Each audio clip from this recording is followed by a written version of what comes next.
আসসালামু আলাইকুম।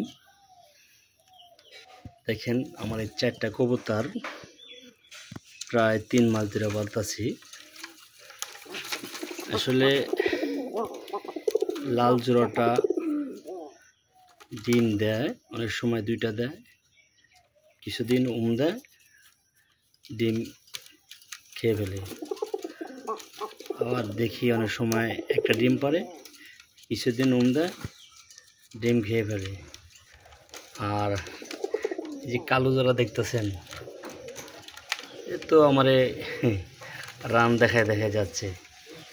আজ 3-4 মাস ধরে মানে শুধু খড়ি টানতেছে, শুধু খড়ি টানে, বসে। 4টা মাস ধরে আমার রান দেখাইতেছে ডিম পারবে। আসলে কোনো ডিমই পারে না। তা আমার সাথে চিট করতেছে আমার এই 4টা কবুতর।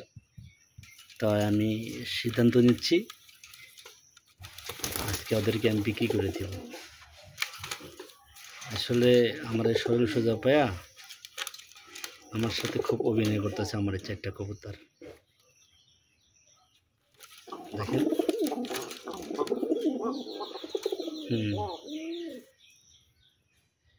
কিছু মালিকের দিতে না পারলে কি হবে, তাদের সেনা জোর আছে। দেখেন ঝগড়া করে।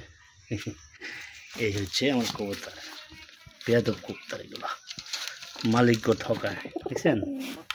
হ্যাঁ, এই দেখেন 4টা কবুতর আমার সাথে গাদ্দারি করছে। দেখছেন? আজকে আমাদেরকে নিয়ে যাব পাড়াগ্রাম হাটে। আমাদের হাটের নাম হলো পাড়াগ্রাম, ঢাকা নবাবগঞ্জ।